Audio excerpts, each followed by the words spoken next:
Good evening, ladies and gentlemen. Before I start, I just want to say thank you for all of you that are here today. I just want to appreciate you for taking your time off and just to come and be part of this journey. It is with profound gratitude and humility that I stand before you today. To be welcomed back into this space and to be granted the opportunity to speak to you is a privilege I do not take lightly. In 2015, I had the honor of being part of a choir team that visited here, a moment that left a real mark on my life. At the time, I could never have imagined that I would one day return, not as a student, but as someone invited to share in this occasion. This return feels nothing short of a blessing. Coming from Zambia, where many of my peers, friends, and even teachers have never had the chance to travel beyond our borders, I'm deeply aware of how rare and special this opportunity is. I carry their hopes, their pride, and their encouragement with me today. So please, allow me to express my heartfelt appreciation for your warm welcome, for the chance to be here again, and for the opportunity to speak before you. It's truly an honor.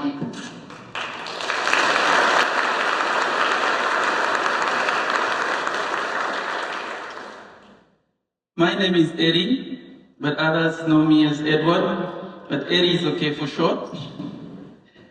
And while I know very little about my earliest chapter of my life, I know everything about what came after. Because at just 2 months old, I was brought to Seeds of Hope. And from that moment on, my story became one of love, laughter, and belonging. I grew up at the Vuseko home, a place that didn't just give me shelter, it gave me family. It was filled with joy, with a kind of happiness that echoes through shared meals, late night giggles, and the unbreakable bonds of siblings who became lifelong brothers and sisters. I remember the excitement whenever we have teams from Canada and around the world would visit. Not just because we knew treats were coming for us, but because we felt seen, celebrated, and loved. Vuseko was my first home. And in that home, I was surrounded by people who believed in me, sponsors, guardians, and friends who can be more than just support. They gave me a childhood filled with love, life, and laughter.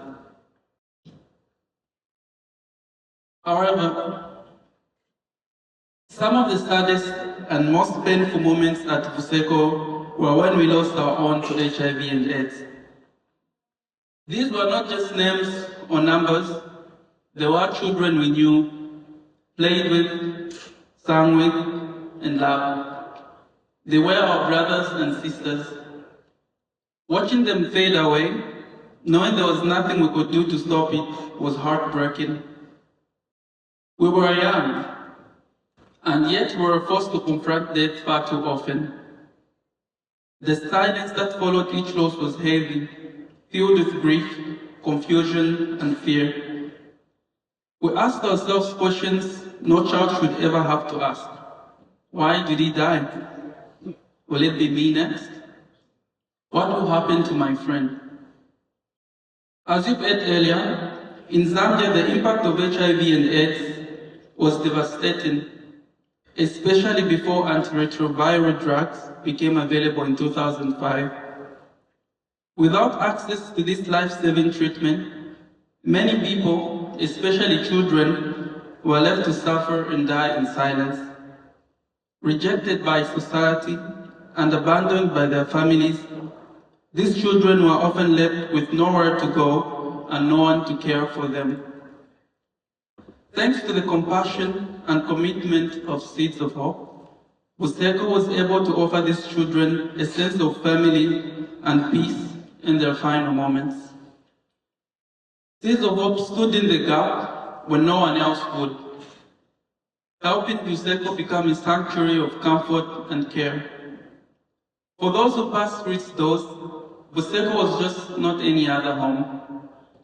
It was a place where even the most forgotten felt seen, valued, and loved.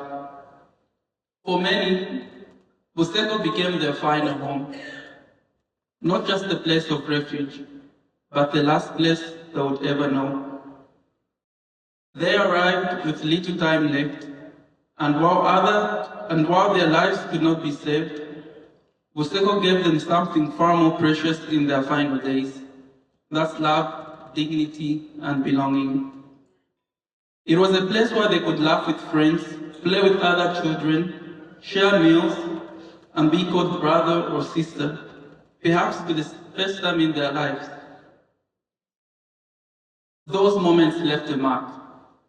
They reminded us that life is precious and that the love we shared wasn't just comforting, it was necessary.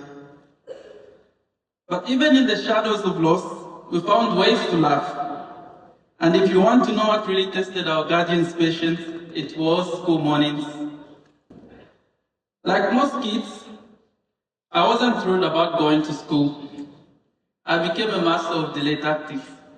Whether it was pretending to be sick, misplacing my shoes, or suddenly needing breakfast number 2. I had more excuses than an African politician during an election season. Looking back at those moments, they were hilarious, but not for the parents, actually. Maybe not so much for them, anyway. Eventually, I grew up and was taken to Grace Academy, a place buzzing with kids my age and older. It was a whole lot to take in.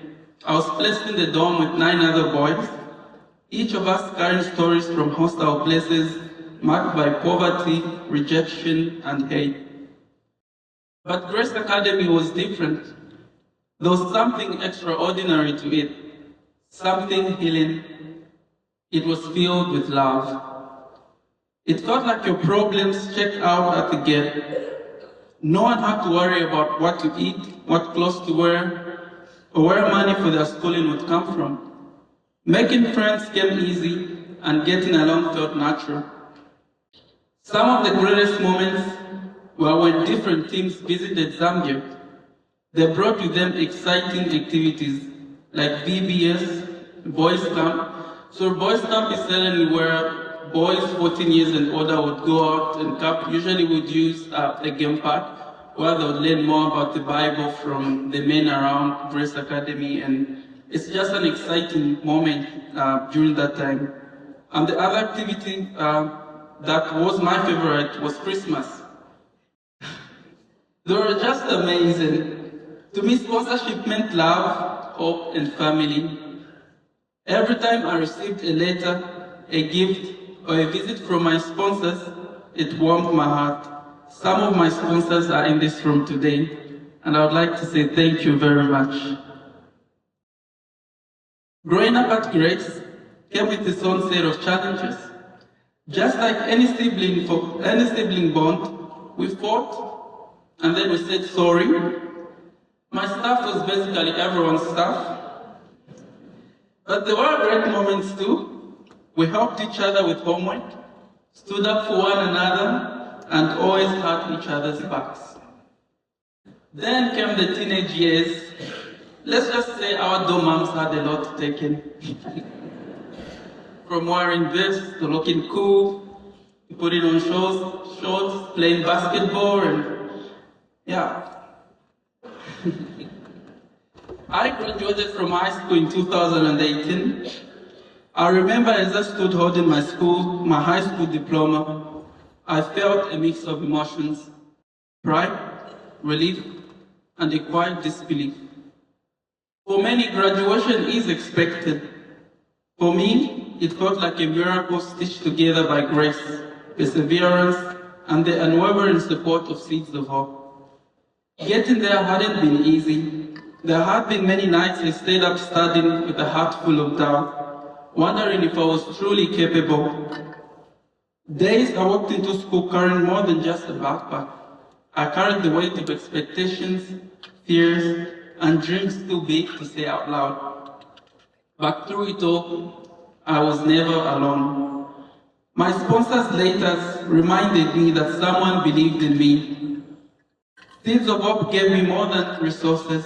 They gave me dignity, encouragement, and a safe place to grow. They saw potential in me when I was still learning to see it in myself. Graduating wasn't just crossing a stage, it was crossing into a new chapter, one where I could begin to dream, not just about surviving, but about thriving.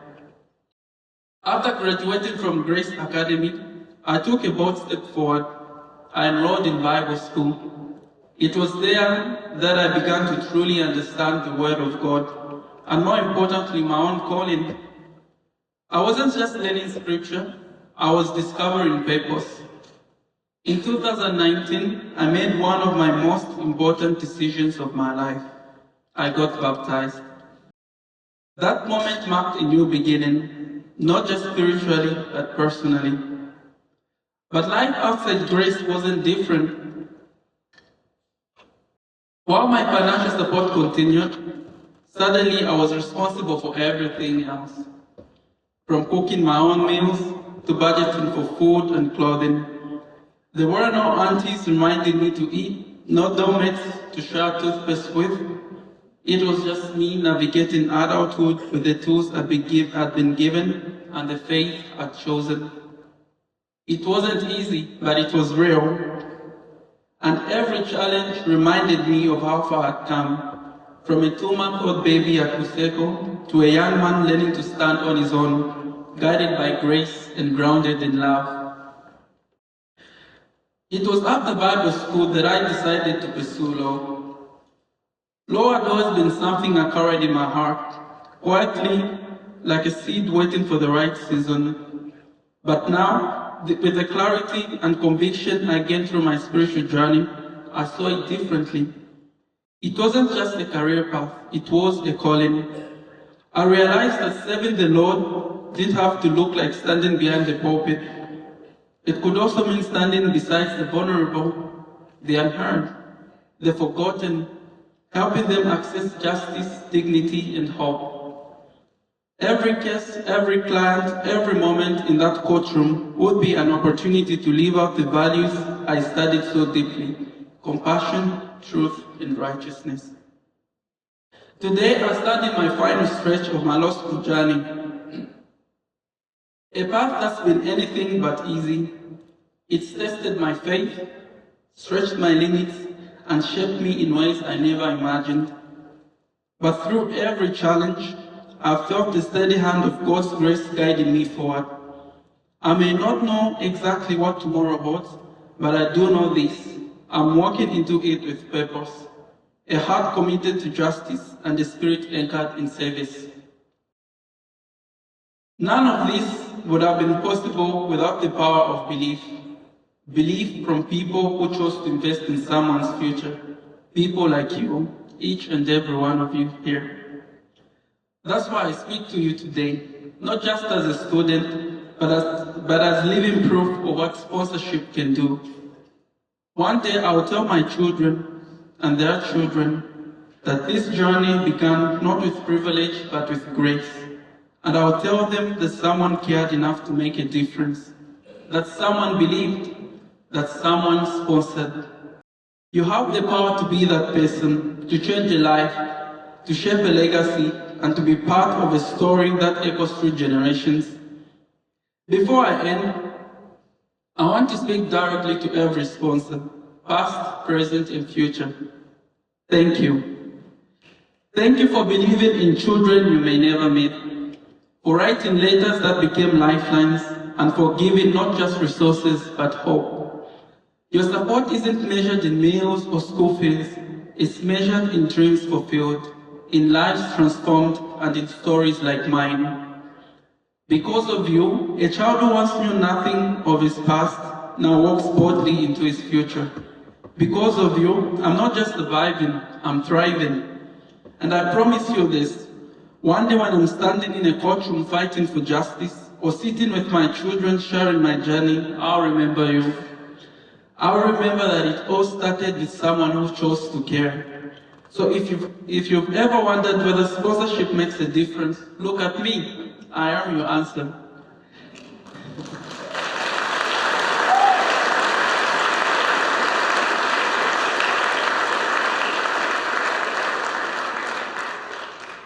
At the beginning of this evening, let me introduce you to several children like me, children who come to Seeds of Hope through a variety of tragedies. Most are orphans, some have suffered abuse, some have been trafficked, all are hungry and in need of love. Please, will you consider sponsoring one of these children today? Let's keep changing lives, let's keep building legacies, and let's keep planting seeds of hope. Thank you.